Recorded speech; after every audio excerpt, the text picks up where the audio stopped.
Halo teman-teman, assalamualaikum warahmatullahi wabarakatuh. Welcome back to my YouTube channel lah. Kali ini aku akan berbagi info seputar seleksi penerimaan calon anggota Polri di tahun 2022 ini yang sudah mulai dibuka. Nah, mau tahu infonya seperti apa? Oke, langsung aja cekidot. Jadi bagi teman-teman yang ingin tahu info seputar seleksi penerimaan calon anggota Polri, infonya bisa teman-teman cek di web penerimaan.polri.go.id. Ketika teman-teman nanti mengakses web penerimaan Polri, teman-teman akan diarahkan ke tampilan terbaru dari web penerimaan Polri versi 4.0. Jadi kurang lebih tampilan web terbaru dari penerimaan Polri versi 4.0 tampilannya seperti ini. Tapi untuk saat ini, untuk akses web penerimaan polri.go.id itu masih tidak bisa diakses atau dalam keadaan maintain atau lagi perbaikan. Jadi semisal nanti sudah bisa diakses, jadi teman-teman bisa cek persyaratan apa saja yang dibutuhkan dan langsung melakukan pendaftaran secara online. Karena untuk pendaftaran secara online-nya itu waktunya cukup terbatas. Jadi bagi teman-teman yang ingin mengakses web penerimaan Polri untuk saat ini, websitenya tampilannya seperti ini. Artinya masih dilakukan perbaikan atau update karena untuk tahapan seleksi itu sudah mulai dibuka.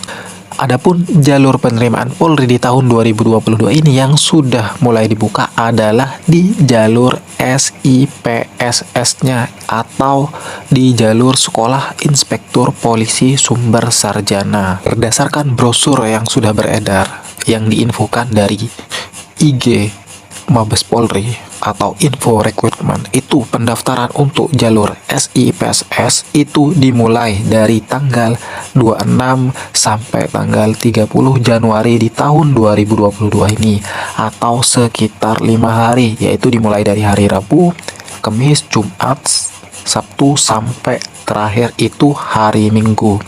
Dan untuk lama seleksinya itu biasanya dilakukan kurang lebih sekitar 30 hari atau sekitar 1 bulanan. Jadi kurang lebih brosur yang sudah beredar dari Mabes Polri itu kurang lebih tampilannya seperti ini. Jadi pendaftaran secara online-nya dimulai sejak tanggal 26 sampai 30 Januari di tahun 2022 ini. Kemudian untuk proses verifikasinya itu dilakukan di Polda dari teman-teman masing-masing. Ini hampir mirip dengan jalur Rekpro kemarin. Adapun syarat umur dan tinggi badan secara umum adalah sebagai berikut. Jadi untuk rentan umurnya itu bervariasi dimulai dari maksimal 26, 29, 36, 38 disesuaikan dengan jalur atau jurusan atau profesi masing-masing. Kemudian untuk syarat tinggi minimalnya untuk pria adalah 158 cm, kemudian untuk wanita adalah 155 cm. Jadi untuk masalah persyaratan umur dan tinggi badan nanti teman-teman bisa cek langsung dari web penerimaan Polri. Kemudian untuk syarat berkas secara umum, jadi untuk belangko berkas persyaratannya nanti itu bisa di-download atau unduh dari web penerimaan.polri.go.id. Kurang lebih nanti formatnya berbentuk Word atau DOC. Jadi kurang lebih ada sekitar berapa lembar atau berkas. Jadi teman-teman tinggal unduh atau download saja. Jadi dari berkas belangko yang nanti teman-teman unduh dari web penerimaan Polri itu nanti ada sekitar 4 poin-poin. Pertama nanti silahkan untuk melengkapi berkas. Nanti untuk rangkapnya disesuaikan. Kemudian nanti membuat surat permohonan menjadi anggota Polri yang ditulis tangan bermaterai 10.000. Kemudian jika ada pertanyaan nanti bisa bertanya atau menghubungi Panda atau Subpanda atau Panbanderim setempat. Kemudian nanti diharapkan membawa berkas persyaratan yang sudah ditentukan. Jadi di situ nanti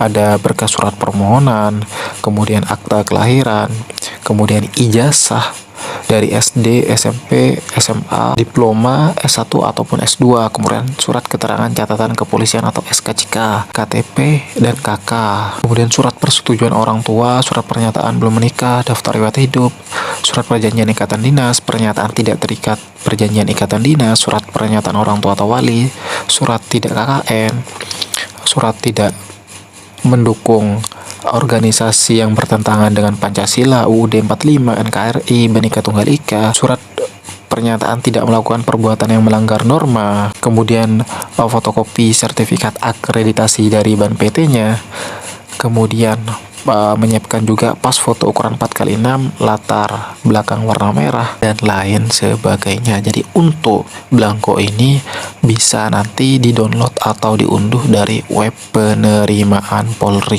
Kemudian untuk tahapan tes secara umum, di situ nanti dibagi dua. Yang pertama ada tingkat Panda atau daerah. Jadi di situ meliputi pemeriksaan administrasi awal, tes uji kompetensi keahlian, pemeriksaan kesehatan, tes psikologi, pemeriksaan kesehatan tahap 2, tes PMK, pemeriksaan administrasi akhir, dan kelulusan akhir tingkat Panda. Kemudian dilanjutkan ke seleksi tingkat pusat atau Panpus. Di situ ada pemeriksaan administrasi, kemudian kesehatan 1 dan 2, tes kompetensi manajerial atau TKM, kemudian tes kompetensi keahlian aspek keterampilan dan perilaku, kemudian tes kesemaptaan jasmani, tes psikologi atau wawancara, kemudian tes PMK dan wawancara, kemudian penentuan kelulusan akhir atau sidang pantohir. Kemudian untuk masalah info seputar syarat ijazah jurusan atau prodi atau profesi dari diploma atau S1 atau S2. Jadi untuk info seputar syarat ijazah atau jurusan atau prodi atau profesi yang nantinya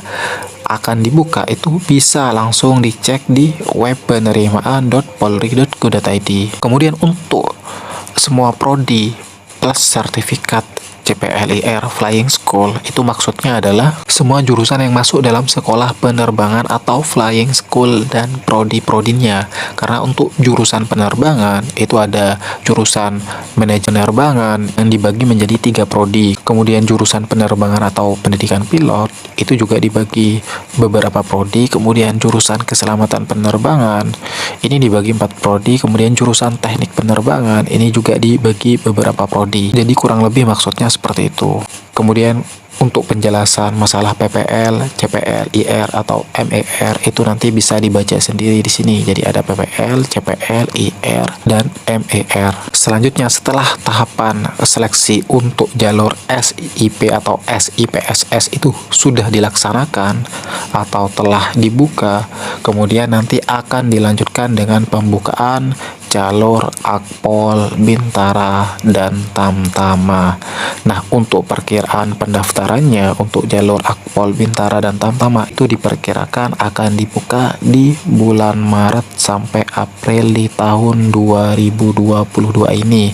Selanjutnya aku akan memberikan tips dan trik agar teman-teman itu bisa auto lulus seleksi tes TNI, Polri, Sekdin maupun tes CPNS. Oke, bagi teman-teman yang mau ikut tes TNI maupun tes Polri, pastikan berkas persyaratan dari teman itu harus lengkap dan tidak salah. Jika ada berkas yang kurang, kemudian ada yang salah, silahkan perbaiki atau segera urus ke instansi terkait. Kemudian pastikan teman itu sudah melakukan cek kesehatan atau MCU atau medical check up sebelum tes. Karena apa? Ini gunanya untuk mengetahui nilai stakes dari teman-teman. Apakah nilai stakes teman-teman tidak ada yang mendapatkan nilai stakes 4. Kenapa? Kalau teman-teman mendapatkan nilai stakes 4 artinya itu bisa langsung TMS atau tidak memenuhi syarat. Kemudian pelajari tes psikotes dan tes akademik. Jadi untuk teman-teman yang mau ikut tes Akpol ataupun Bintara umum, silahkan pelajari tes psikotes dan akademik. Jadi untuk di tes psikotes itu nilai minimalnya adalah 61 untuk bisa MS atau memenuhi syarat. Kemudian untuk di tes akademik itu ada yang namanya tes matematika, tes bahasa Inggris, tes wawasan kebangsaan, dan tes pengetahuan umum. Untuk kategori Akpol biasanya itu ada tes bahasa Indonesia. Tapi untuk jalur Bintara Bakomsus atau kompetensi khusus itu tidak ada tes akademiknya, adanya tes TKK yang meliputi 3 aspek, yaitu aspek pengetahuan, keterampilan, dan sikap atau perilaku. Selanjutnya prepare jasmani dan tes posturnya. Jadi silahkan latih dari pull up, sit up, shuttle run, renang, dan lain sebagainya. Kemudian cek postur, apakah ada postur yang ada kendala, misalkan dari kaki itu tidak X atau O, kemudian bahu tidak miring, dan lain sebagainya. Kemudian teman juga bisa ikut di jalur Bintara proaktif atau di jalur khusus. Jadi biasanya di seleksi penerimaan calon anggota Polri yang umum itu ada namanya jalur proaktif, yang mana di situ ada jalur affirmative action maupun talent scouting atau bakat atau minat. Jadi bagi teman-teman yang punya prestasi, silahkan bisa ikut atau daftar di jalur ini. Karena apa? Peluangnya itu lebih besar untuk diterima, karena kan saingannya pasti lebih sedikit. Kemudian bagi yang mungkin teman-teman yang hafal Al-Quran atau hafal 10 juz, atau anak seorang pemuka agama, anak seorang ustadz, kemudian lulusan pondok atau pesantren, coba nanti sambil nanya ke panitia setempat, karena infonya ini memang terbatas. Selanjutnya bagi teman-teman yang mau ikut tes sekolah kedinasan atau CPNS, silahkan belajar SKD, yaitu seleksi kemampuan dasar. Itu terdiri dari tes wawasan kebangsaan atau TWK, kemudian tes intelijensi umum atau TIU, dan tes TKP atau tes kepribadian. Kemudian nanti prepare tes kesehatan dan jasmani. Selanjutnya belajar SKD-nya atau seleksi kompetensi bidang. Biasanya terdiri dari interview atau ditanya seputar bakat atau keahlian, bisa berbentuk soal dan lain sebagainya. Jadi untuk bisa lulus ikut sekolah kedinasan atau CPNS ini, usahakan minimal nilai SKD-nya itu mendapatkan nilai tinggi dan berada di atas passing grade yang sudah ditentukan.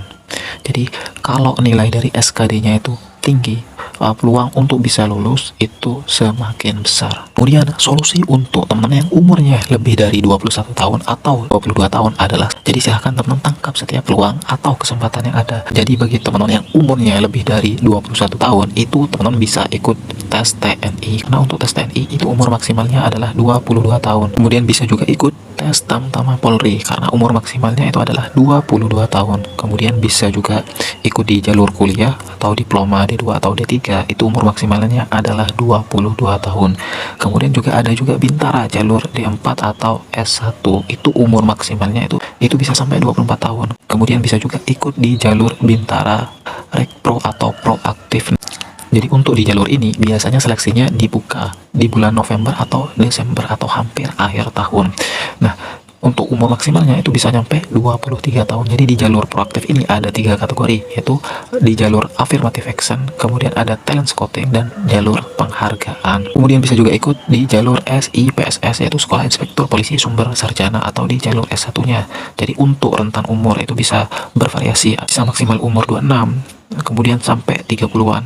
Kemudian teman-teman juga bisa ikut tes Poltekim atau Poltekim. Jadi untuk umur maksimal itu kurang lebih 22 tahun, tapi untuk tingginya itu kurang lebih 170 cm. Kemudian teman-teman juga bisa ikut tes BUMN atau perbankan. Jadi maksimal umur itu kurang lebih 23 sampai 25 tahun. Kemudian teman-teman juga bisa ikut CPNS jalur SLTA atau sederajat karena umur maksimalnya itu sampai 28 tahun. Kemudian untuk CPNS jalur D3, D4 atau S1 bisa itu sampai umur maksimal 35 tahun. Silahkan teman-teman tangkap setiap peluang yang ada. Jadi misalkan teman-teman tidak lulus di jalur SLTA-nya, silahkan teman-teman bisa ikut di jalur diploma atau sarjananya. Jadi silahkan tangkap setiap peluang yang ada dengan sebaik dan semaksimal mungkin. Jadi silahkan berdoa, berusaha, prepare semua aspek dengan sebaik dan semaksimal mungkin. Jangan sampai ada data yang salah atau kurang, agar nanti hasilnya itu bisa maksimal dan teman-teman bisa lulus terpilih menjadi calon anggota Polri. Amin. Jadi info di atas yang sudah aku share tadi itu infonya bisa berubah-ubah sewaktu-waktu sesuai dengan keputusan dari Mabes Polri. Jadi untuk info lebih lengkapnya nanti bisa teman-teman cek di web penerimaan.polri.go.id. Nah, itu aja yang bisa aku share kali ini seputar jalur penerimaan Polri yang sudah dibuka di tahun 2022 ini. Kurang lebihnya aku mohon maaf. Sekian dan terima kasih.